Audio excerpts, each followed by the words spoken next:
Welcome, my fellow golf ball addicts. We have reached the top 20, and the top 20 this year on our top 100 golf ball countdown for 2025 holds a little bit more weight this year than it has in previous years. With all the different golf ball models we've tested this year, how much data there is in the pool, how vast our metrics have become, I think that being in the top 20 this year really, truly means something special. Obviously, the top 10 is going to be the cream of the crop. It's going to be that little cherry on top of the cake. However, the top 20 is not to be slept on. These are all incredible golf balls that have changed the game, blown me away with their metrics, or absolutely stunned me with the intangibles. And these golf balls, starting from right now, do pretty much everything well.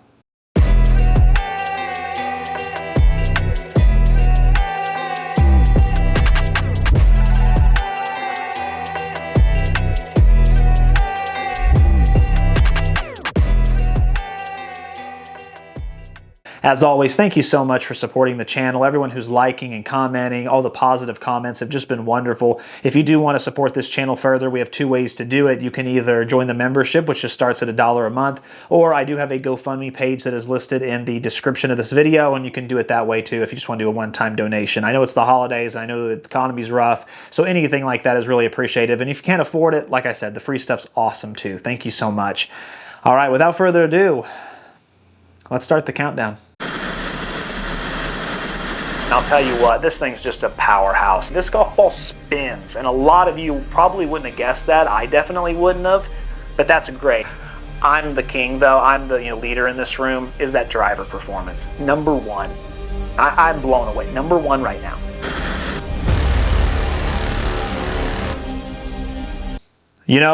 This is really bittersweet.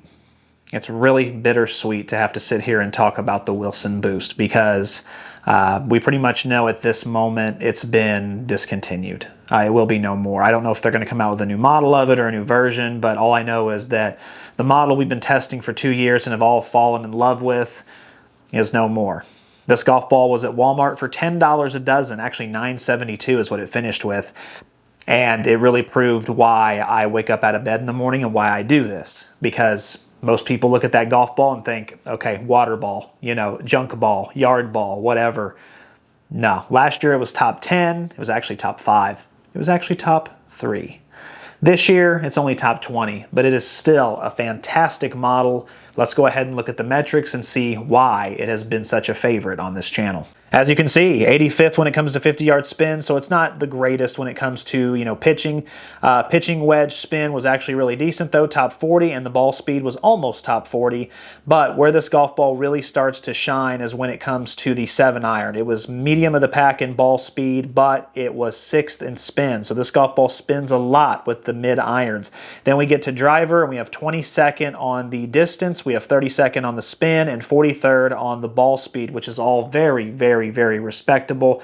And those numbers alone aren't enough to get it in this high. It needed a little bit of help from the intangibles. And if we look at those, this is what really was highlighted from the Boost. A 5 out of 5 on accuracy, a 5 out of 5 on consistency, 9 out of 10 on durability, which is incredible for that price point, which, again, speaking of the price point, the value's a 10 out of 10. I mean, you're getting it for under $1 a golf ball MSRP, and 5 out of 5 forgiveness as well.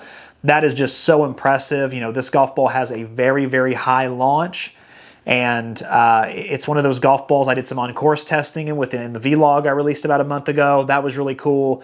It's a golf ball that I'm going to miss, and I think it's very deserving of being in the Golf Ball Addict Hall of Fame that we're opening up at the beginning of next year, as far as online. But I think it's well deserving of that because I think it really surprised a lot of people. And I think a lot of you watch this channel because of that. I know for a fact there's at least 5 or 6 of you that have admitted to me, you thought I was full of crap. You went to Walmart and bought this because you thought, there's no way this guy's a fraud. There's no way this golf ball's good. And now you play it. And so that's why it'll always hold a special place on the channel. I'm going to miss you, Boost. I'm going to miss you. Is this going to be a top 10 performance? Maybe not, but top 20? Possibly. But where this golf ball really makes its name known is being a top 3 performer in the driver category, and that's going to hold a lot of weight at the end. You know, despite all the troubles that Sugar Golf Company has had, you know, they come up #1 on our list 2 years ago. You know, they immediately go out of stock because of the Golf Ball Factory fire. You know, when that issue came up, they lose stock. They're not able to get it back in for over a year. You know, then they have issues with transportation, and it felt like the world was really crumbling for Sugar, and I hated that because I was rooting for them. I wanted them to be successful. I wanted them to come back strong. They came back this year with 3 models, a 2-piece, a 3-piece, and a 4-piece, and although the 2 and 4 really didn't blow me away, their 3-piece model still proves why they have a great formula and why they've always been high on the list, and they've got #1 actually. They've changed it a little bit. It's a little more softer. It's a little bit more squishier, more bouncy ball-like, but that doesn't matter. The performance metrics are still there, and with the driver, it's by far one of the best I have tested from the 2025 season. If we look at the metrics to see, 43rd when it comes to 50-yard spin, 79th when it comes to pitching wedge yards, 57th when it comes to ball speed, 33rd, 79th, 66th, and then look at the driver, 12th, 33rd, and 25th. All a lot of green there. There's no red to be seen. That's an excellent performance across the board. It's definitely a golf ball that has really no glaring weaknesses when it comes to any type of club in your bag. And then if we look at the intangibles, it gets a little bit better as well because as you can see, 4 out of 5 accuracy, 4 out of 5 on the consistency and distance control, 9 out of 10 on durability, and 4 out of 5 on forgiveness, which is really, really good. There was only one main knock I had this year, and that was, you know, I don't know if it was just trying to recoup from a year or if, you know, maybe the cost has gone up. Maybe inflation really is that bad overseas. I just don't know. But the price was just outrageous. I mean, for $8, they switched to these 8, you know, not $8, excuse me. They switched to these 8 golf ball cubes now, and the price was absolutely ridiculous. It was over $4 a golf ball. Now, those have come down a little bit. They have been on sale. There's been a lot of 50% offs. That I like, but when they MSRP'd, almost everyone agreed, who's going to buy this for the same price you could get a Pro V for? It wasn't right. So I'm glad that the performance is great. I'm glad they're starting to bring the prices down. If you're interested in this ball, it is definitely worth it. The 3-piece is a top 20 ball for sure. I mean, it's just consistent, man. I mean, it's just tee to fairway, fairway to green, green to hole, and it just, I mean, I played some of my best rounds with this ball. So I gotta say, it's very consistent. It's very accurate. The Wilson Triad is, I can't think of any golf ball that definitely deserves a spot in the top 20 more than the Wilson Triad.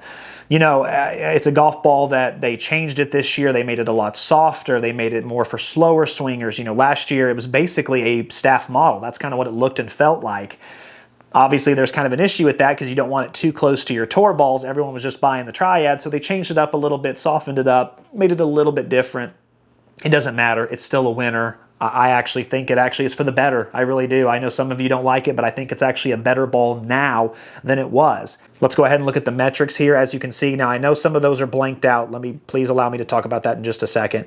26th when it comes to 50-yard spin, 22nd when it came to the pitching wedge spin, 33rd when it came into ball speed for the 7-iron, 60th yards with the 7-iron, 16th on spin. It's a very high spinning golf ball.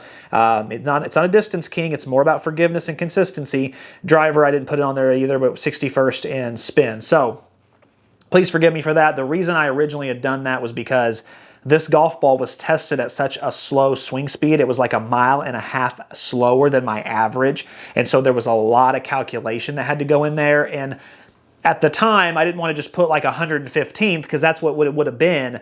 Because if you actually do the calculations, it's more like 40th or 50th. Like it makes that big of a difference. I would guess, based on the calculations, truthfully, that the pitching wedge would probably be like anywhere between 40 and 50, somewhere in there, and then the driver would be middle of the pack. It'd be like 60s or 70s, somewhere in there. So there would be no red, I promise you that. It's all green, all yellow across the board, even with the calculations in there. But this golf ball isn't about necessarily performance. When I try to sway someone to it or recommend it, I don't talk about that. I talk about this, which is, as you can see, 5 out of 5 on your accuracy, 4 out of 5 on your consistency and distance control, 10 out of 10 on your durability, which is awesome, 5 out of 5 on the pure hit feel. It's one of the best feeling golf balls I've played this year, and it has a 4 out of 5 on forgiveness. There is so much technology packed in a golf ball that retails for $39.99. I firmly believe it's one of the best golf balls to putt with. It has a pure balance technology or something like that in there.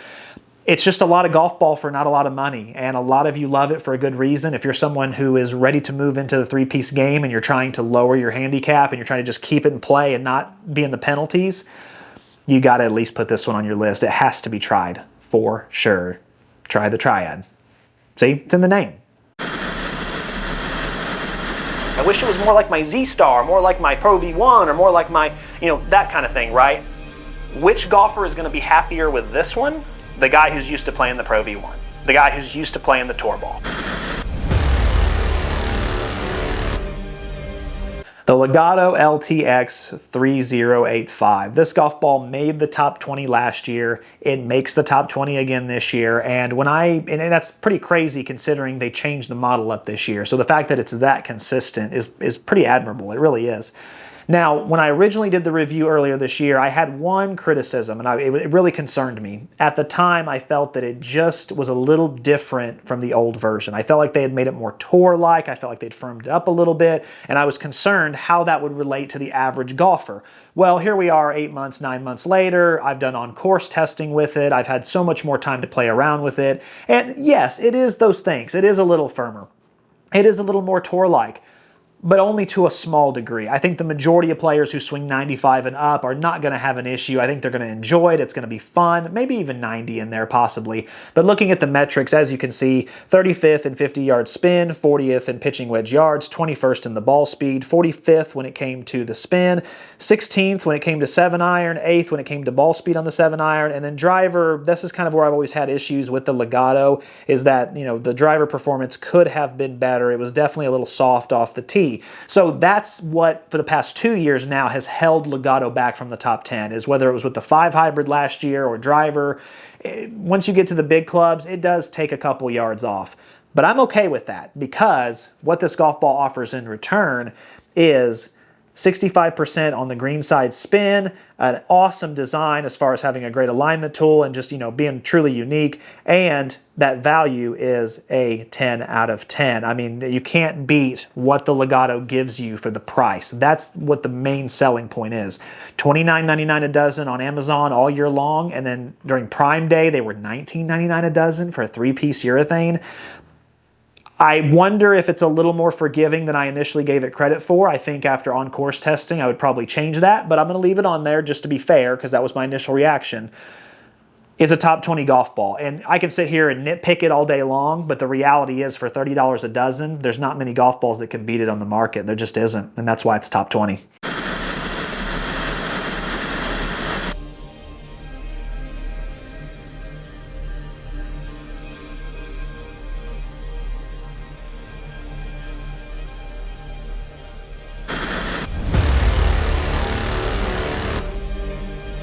Yeah, I'm just as surprised as you are, the Volvik Condor. So the Volvik, I tested 12 models of Volvik golf balls. And then I tested this one, which was number 13. And I only had 3 left, which were all the tour models. And I'll be honest with you, I just kind of got burnt out. We hadn't seen anything from Volvik at that point that made me believe like, oh, these golf balls are just going to be incredible. So after I tested that one Condor model, I left it alone. And I wish I had gone back and tested the other ones in time. Because yeah, here we are at number 16. Like, this is actually a pretty darn good golf ball. It's from Volvik. It's under $50 a dozen. It's definitely a urethane. It's meant to rival any tour ball in the market. That's what they say, of course. But let's look at the metrics. They're actually pretty good. 34th on 50-yard spin, 69th on pitching wedge yards, 63rd on pitching wedge ball speed, 51st on the spin, so that's just kind of okay. Now again, I took the 7-iron out, I apologize. It would have been middle of the pack. It would have been 60s or 70s because I had to do calculations because I swung so slow. Then when you get to the driver, really solid there as well. 39th when it comes to total distance, 59th in ball speed, but the spin was so low, that's why I got a few more yards out of it. So again, those metrics are probably on the average, right? You look at those and you're probably thinking, not worthy of the top 20. The intangibles must be good. They are pretty good, actually. If we look at them, the Condor had a 5 out of 5 when it came to accuracy. It had a 4 out of 5 on the consistency, and it had a 4 out of 5 on forgiveness. Also, even though I didn't mention the value, the fact that this golf ball is everything that a tour ball is trying to be and you get it for under 50, it's a pretty good deal because Volvik, I feel like, is kind of in that Mizuno range, and that's what Mizuno puts their golf balls at, is 47 a dozen also. So the value isn't amazing, but at least they're not, you know, being a little over the top and trying to charge ridiculous prices. So overall, it's a solid golf ball. I'll have to test the other ones for sure and see how they do as well, but that is the final Volvik model from our list. So no more after this going forward. If you're a little faster than that and you need a little bit more iron spin, like I would say if you're 100 mile an hour and faster and you do need a little bit more spin as far as your long irons, your mid irons, 8 iron, you know, stuff like that. Yeah, it was a pretty good year for Callaway, I guess. You know, Callaway, we tested a lot of distance models. We tested like the super fast and the super soft and, you know, the Hex and all kinds of stuff, right?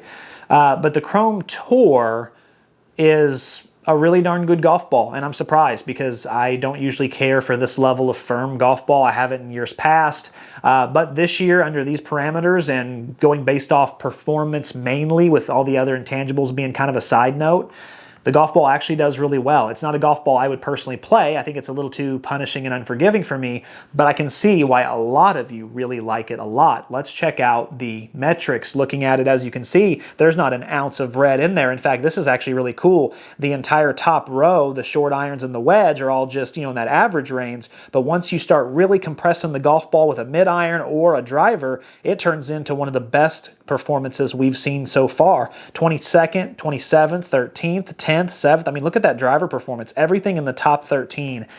That right there is pretty much enough to propel it to a top 20 spot. But it actually has a couple other quirks that are pretty decent too. First of all, let's talk about the designs. All these fun designs they have, you know, limited editions, different alignment tool options for golfers, high visibility options. They really cover anything you would want as far as a design, but it gets even better than that. If we also look at it, as you can see, the Chrome Tour got a 4 out of 5 on accuracy, a 4 out of 5 on consistency. Really, the main issue I ran into was the durability. I thought that for, you know, the price they charge, which is, you know, $55 a dozen, which is outrageous, I thought that the durability should have been a little bit better. So value-wise, it's not great, but they do offer a buy 3, get 1 for free throughout the entire year at Dick's Sporting Goods and Golf Galaxy. So that's pretty cool right there.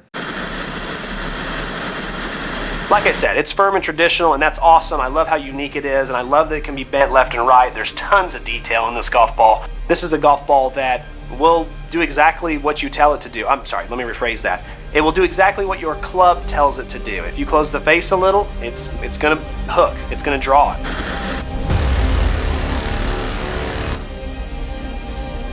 Yeah, one of my personal favorites from the year, one that I really wish I could make my gamer. If I could just get a little bit more good at golf, I will play the Hanma TWS. Absolutely, I will. If I can just get a little bit better with ball striking. These golf balls surprise me. They come in at $36 to $40 a dozen. They are beautifully made. They look professional. They look, you know, high quality. It's pretty amazing for the price point. It really is. But what really blew me away also is just the performance as a whole. If we look at the metrics, as you can see, 50th and 50-yard spin, but 30th, 32nd.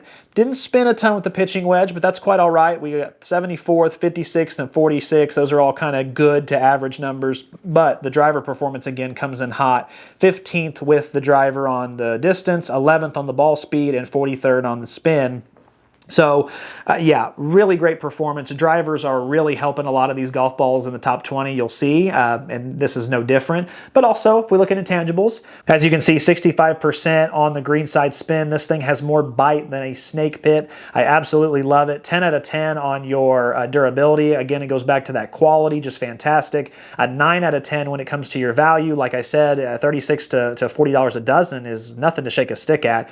And then, of course, the design, really well designed for something that cost as low as it does. The only issue I ran into was the 2 out of 5 forgiveness. It's a firmer golf ball. It's designed to be, you know, more of an advanced golfer's ball. So forgiveness wasn't great, which is why I said if I could just get a little bit better at golf, I would play it. Really surprised me this year, and I gotta say, I love the Hanma Tour Series. It's one I definitely play from 100 yards in if I'm on my scramble team. These are both 2 golf balls that I would love to have as my gamer. I mean, I'm considering. I mean, across the board, these things not only check the check marks, but they go above and beyond.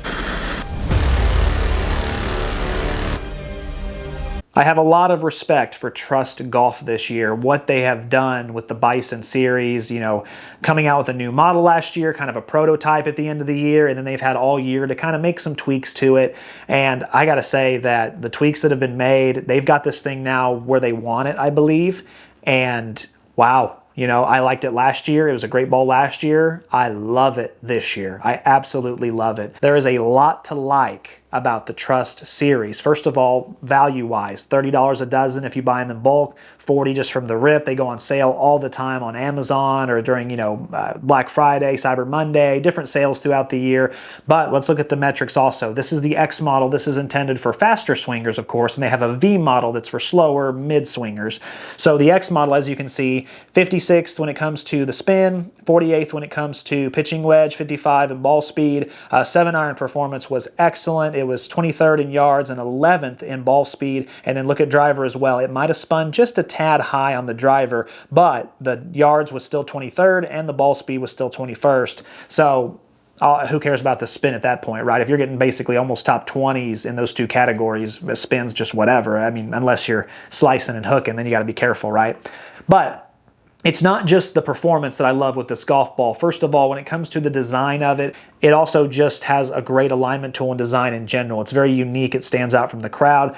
I think it's very important to talk about the 70% greenside spin because that is one of the highest I've tested this year. 4 out of 5 on the forgiveness. I talked about the value design. Really, again, the main issue is the durability. It's a 6 out of 10, which is a darn shame because if it had been higher, if it had been an 8 out of 10 or a 9 out of 10, this golf ball would have cracked the top 10. So it was just that close. It was knocking on the door, but you're probably only going to get 15, 16, 17 holes out of it, and it's probably going to need to be changed, unfortunately. And I think where that applies is that if you're someone who is a very good golfer and you swing 105 mile an hour plus and you're tired of paying 50 to 60 a dozen, maybe you use any of them, Srixon, Bridgestone, Callaway, whatever, and you're just tired of paying that amount, I don't think you're going to lose anything by trying for $35 a dozen. I just don't. The number 2 golf ball in our top 100 last year falls to 12th, and there's nothing wrong with that. Being in the top 20 is just incredible, and being in the top 12 is even more amazing. The PXG ball, I did have a little bit of criticism with it this year because now that I have a different set of irons, the Mizuno's hid clickiness a lot more than my Adams Idea set does, and I found these golf balls to be a lot firmer, clickier, not as forgiving, but that's a me problem, right? If you're a good golfer, you don't even have to worry about that. If we look at the performance metrics, 12th when it comes to 50-yard spin. Pitching wedge, again, firmer golf balls don't usually do well with the pitching wedge for me, and that's the case there. But once we get past that, it is 13th, 23rd, not a lot of spin with the 7-iron. It's a distance ball. And then look at the driver, 6th, 5th, and 16th. An absolute masterclass of a driver performance. And that's what has carried this golf ball on the robotic test from My Golf Spy, my rankings last year, my rankings this year. Off the tee, this golf ball, there's just not much like it. It's top 3. It's arguably the best. I would say it's probably arguably the best, you know, just being consistently across any test. And if we look at the intangibles, you know, this is, you know, the only thing that held PXG out of the top 10 was really just small things, you know, the accuracy, the forgiveness, you know, just they could have been a little bit better, but the value is a 10 out of 10. The consistency is a 4 out of 5. And another thing that hurt it was I only got 30% greenside spin. It doesn't spin or check up a lot, just greenside. Wow, you know, for $35 a dozen and the fact that they take care of heroes, it's hard not to be a PXG supporter. And, you know, I'll continue to root for them. I really will. In production, to get all the T's crossed, all the I's dotted, all the, you know, screws tightened. And I think they've done a wonderful job. They really have. This is a golf ball that never really had my respect.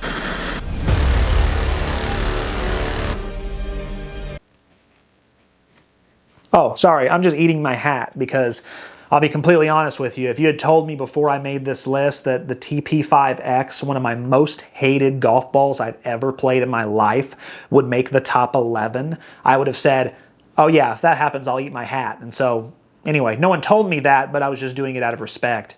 I have never, ever cared for the TP5X. It has always been really firm. It has always been really, you know, just unforgiving. And those two things are still true.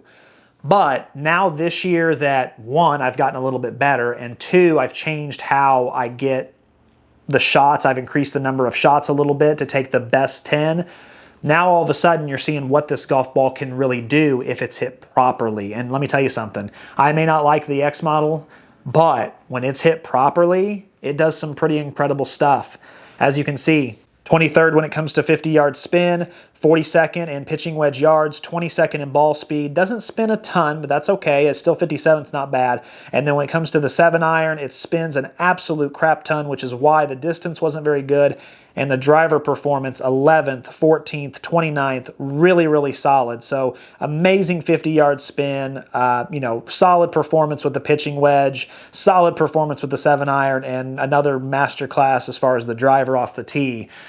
That alone is enough to get you in the top 20, or at least pretty darn close to it. But there's a couple things that the TP5 does really well, the X model does really well. Also, looking at that, it has 65% greenside spin, which is actually really, really great. Yeah, it's a 5-layer, so I guess I expect it. 4 out of 5 when it comes to your accuracy, 4 out of 5 on the consistency, 9 out of 10 on a durability. The only thing that I have against the golf ball is, one, I rated the miss-hit feel as a 1 out of 5. When you miss-hit this golf ball, it stings your hands, or at least it stung mine.